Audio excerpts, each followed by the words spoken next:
harapan kita ke depan adalah ingin membangun keadilan fiskal.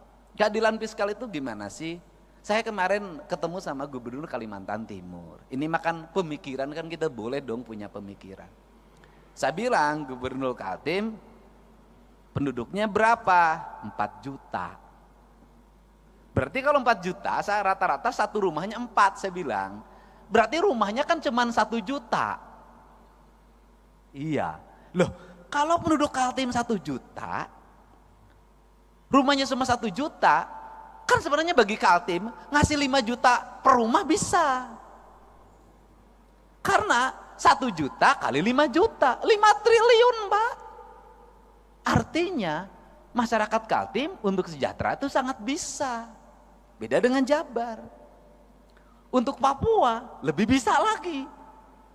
Untuk daerah yang memiliki pendapatan daerahnya tinggi dan hasil alamnya besar, sebenarnya sangat ini mungkin terjadi. Nah, apa sih yang terjadi hari ini adalah pola pengelolaan keuangan yang tersentral. Nah, problemnya di mana? Ini saya ngomong Jakarta. Jakarta ini Pak, penduduknya di bawah 10 juta, APBD-nya 90 triliun. Kalau di Jakarta itu dari 10 juta ada 2 juta kepala keluarga, itu orang Jakarta bisa digaji per kepala keluarga 10 juta. Kenapa? Karena 10 juta dikali 2 juta hanya 20 triliun. Kalau saya gubernurnya bagi. Beda, kalau Jabar 50 juta. Nah, untuk itu apa sih yang mesti kita lakukan hari ini? Mari kita bersama-sama melakukan telaah terhadap ini semua untuk kepentingan bangsa. Agar apa? Agar ke depan bangsa kita terus mengalami peningkatan sumber daya manusia. Artinya bahwa sumber daya pendidikannya meningkat, sumber daya ekonominya meningkat, kesejahteraan meningkat. Maka saya selalu berfokus pada keadilan fiskal. Keadilan fiskal saya selalu berfokus pada ketika jadi pemimpin, itu saya selalu punya angan-angan dan punya harapan. Bagaimana punya angan harapan itu adalah pembangunan harus diselesaikan dalam waktu cepat. Setelah itu berarah pada investasi. Gak bisa pembangunan gini-gini terus. Yang tahun ini menjadi proyek tahun ini, yang tahun ini menjadi proyek tahun ini, yang tahun ini menjadi proyek tahun ini. 5 tahun proyek birokrasi itu juga, negara gak akan maju sampai kapanpun. Tetapi yang harus dilakukan adalah apa yang kita selesaikan dalam waktu 1 tahun, apa yang waktu 2 tahun, apa yang waktu 3 tahun, apa yang waktu 4 tahun, apa yang waktu 5 tahun. Ini semuanya tidak boleh berulang. Pekerjaan kemarin harus tidak boleh dikerjakan hari ini lagi. Kenapa? Pembangunnya ke depan. Tujuannya untuk apa? Agar fiskal ini, fiskal yang tahun kemarin itu tidak digunakan untuk tahun ini. Dan negara sudah mulai berpikir untuk membangun kemandirian. Saya itu sudah punya rumusan, mudah-mudahan ini bisa dilakukan di Jawa Barat, adalah misalnya begini, desa itu berapa sih penduduknya di desa itu? Di desa itu ada potensi apa? Anggaran pembangunan desa itu harus segera dibikin skala prioritas, ditambah plus kabupaten, ditambah subsidi dari pemerintah provinsi, ditambah pusat fokusnya di desa. Kalau di desa itu ada 7 RW, dibagi saja sebenarnya. RW ini bagian desa, RW ini bagian kabupaten, RW ini bagian provinsi, RW ini bagian pusat. Jadi membangun desa paripurna itu bisa selesai dalam waktu 2 tahun. Tahun ketiganya itu anggaran sudah mulai diarahkan, bukan untuk itu lagi, untuk kesejahteraan publiknya, jaminan kesehatannya, jaminan pendidikannya, jaminan hari tuanya. Tahun berikutnya harus lagi mengarah pada investasi, di mana uang itu tidak digunakan lagi untuk pembangunan infrastruktur lagi karena udah selesai, digunakan untuk investasi. Investasinya dikelola oleh perbankan daerah, di mana uangnya berputar, dipinjamkan pada lingkungan daerahnya, dan untungnya diperoleh lagi. Ini kan model koperasi zaman dulu sebenarnya, cuman dikelola secara modern. Nah, kemudian uang itu berputar, maka dalam jangka panjang daerah tersebut akan memiliki kecukupan fiskal. Kemudian pembangunannya selesai. Terjadi pada negara mana? Pada Tiongkok. Tiongkok itu pembangunannya dilakukan secara terstruktur, terencana, dilakukan oleh negara dengan waktu cepat, kemudian negara memiliki kecukupan fiskal, kemudian Tiongkok berkembang investasinya, setelah berkembang investasinya, kebutuhan pembangunan di daerahnya dianggap sudah cukup, kemudian mereka punya fiskal yang cukup, mereka harus bergeser ke tempat lain untuk menggeser sumber daya manusianya, sumber daya ekonominya, diputarkan di negara lain, rakyatnya ikut kerja, tetapi setelah proyeknya berjalan, mereka balik lagi dapat duit lagi 2-3 keuntungan. Dia pakai bahan baku dia punya dia pakai sumber daya punya dia, dan punya fiskal punya dia. Rakyatnya kerja, barangnya dijual, setelah itu dia dapat keuntungan lagi, balik lagi ke negaranya. Kita mulai berpikir desa-desa dan kabupaten ke situ. Dan ini harus kembali bahan diskusi. Kenapa? Karena kita punya tugas. Kita ini hari ini adalah pahlawan untuk anak cucu kita ke depan. Tinggal pertanyaannya adalah, apakah anak cucu kita ke depan akan menganggap kita pahlawan atau pengkhianat? 45 dianggap pahlawan, mungkin 66 masih dianggap pahlawan, 71 mungkin dianggap pahlawan. Pertanyaannya lah, kalau mimpi tentang keadilan tidak segera terwujud di tengah-tengah masyarakat, maka dimungkinkan 30 tahun ke depan Agustusan nggak bikin lagi doa buat kita. Kenapa? Mereka tidak punya catatan reputasi kita dalam membangun keadilan di negeri ini. Nah, inilah kerangka pikir dan kerangka pijak yang harus dibangun oleh kita secara bersama-sama, tanpa kita membicarakan berasal dari partai mana. Karena kita sama-sama berkomitmen membangun negara ini dengan baik, membangun keadilan sosial secara paripurna. Dan keadilan sosial hanya bisa diwujudkan dengan pendekatan fiskal. Nah, yang terakhir, Jakarta ini duitnya banyak, benar. Tapi Jakarta duitnya banyak, itu duit dari daerah-daerah. Karena perusahaan di Kalimantan Timur, perusahaan di Sumatera Barat, perusahaan di Kalimantan Selatan, perusahaan di berbagai, termasuk di perusahaan di Jabar, itu kantor pusatnya di Jakarta. Bayar PPh-nya itu, NPWP-nya Jakarta. Sehingga dapat bagi hasilnya Jakarta lebih gede, Pak. Sebenarnya yang kebagian baunya kami, Pak. Yang kebagian demonstrasinya kami, Pak. Tapi yang menikmati dana bagi hasilnya Bapak, Pak. Untuk itu kesini kan sekarang sebagian, Pak. Ya, teman-teman, itu loh. Itu yang di Jabar, yang di tempat lain juga sama. Ini yang harus kita bicarakan bersama, Pak. Kenapa? Kita ini daerah-daerah memiliki tanggung jawab beban yang luar biasa.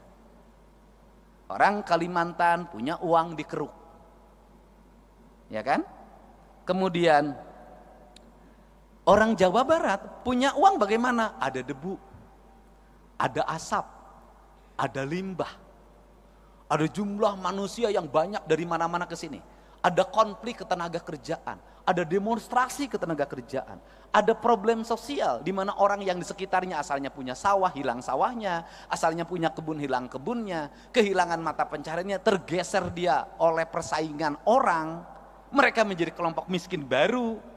Nah, kemudian infrastrukturnya buruk, sanitasi lingkungannya buruk, pendidikannya, sekolah-sekolahnya buruk. Ini yang menjadi PR kita untuk diperbaiki.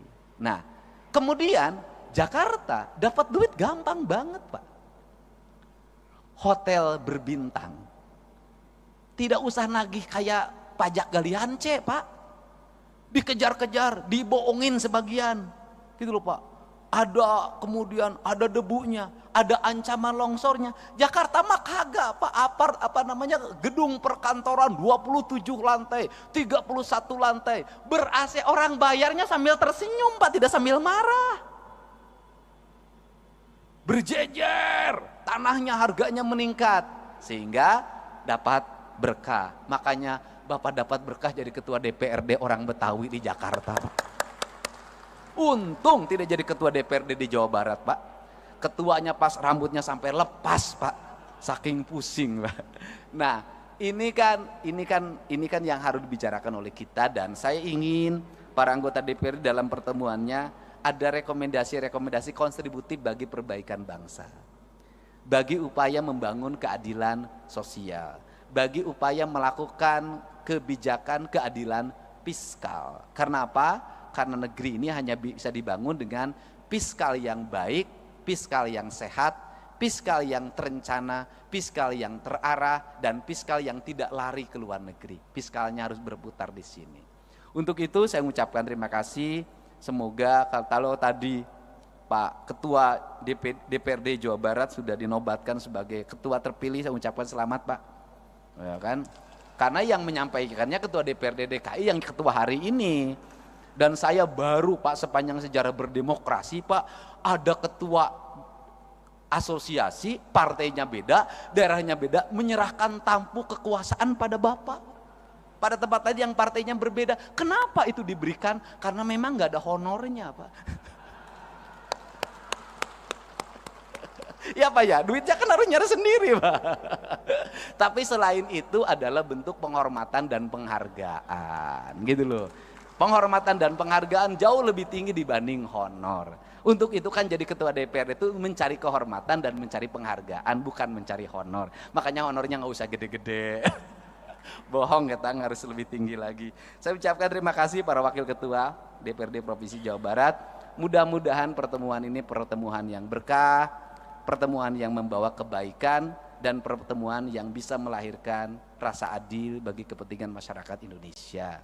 Dan kita berharap dengan kepemimpinan Pak Prabowo Subianto, kita akan bisa terus meningkatkan kinerja pembangunan, mendorong pertumbuhan, menyiapkan investasi, menjaga investasi dengan baik, menumbuhkan tenaga kerja, menjaga kesehatan rakyat, meningkatkan kualitas pendidikan, kualitas lingkungan hidup, dan layanan birokrasi yang berdaya guna, berhasil guna, memiliki aspek output, outcome, dan benefit yang pada akhirnya tercipta keadilan bagi seluruh rakyat Indonesia dalam bingkai negara kesatuan Republik Indonesia. Saya ucapkan terima kasih, dan terakhir, ini bahan renungan kita Pak. Ini saya selalu ngomong berulang-ulang. Gedung ini namanya gedung sate Pak. Satenya itu ada 6 Pak. Kata sekda saya 6 itu melambangkan bahwa dulu POC itu membangun dengan 6 juta golden. Dan saya itu sampai hari ini tetap merasa malu Pak, sebagai birokrat, sebagai politisi. Makanya saya punya ambisi untuk mewujudkan itu. Kenapa? Belanda Pak membangun infrastruktur di mana-mana dengan 1, pelabuhan, 2, lapangan terbang Pak, markas pertahanan angkatan udara, gedung-gedung di mana-mana, kemudian jaringan irigasi, jaringan kereta api, jaringan listrik, telekomunikasi. Mereka cuma ngandelin jualan teh di Jawa Barat, jualan kina, jualan karet, jualan teh, jualan kina, jualan karet, bisa bikin gedung sate, bisa bikin gedung pakuan, gedung Bank Indonesia, stasiun kereta api, husen, pangkalan udara, pelabuhan, jaringan laut, jaringan darat. Kita ini sudah segala dijual, sudah bikin apa? Nah ini kenapa saya sangat ketat sama fiskal, itu kita ini sudah segala dijual, kita ini sudah bikin apa? Ini renungan kemerdekaan kita. Belanda yang katanya penjajah hanya ngelola kebun teh, kebun karet kalau di Jawa Barat, sama kebun kina, bisa bikin bangunan di Jawa Barat seperti ini. Kita sudah bikin berapa pangkalan udara,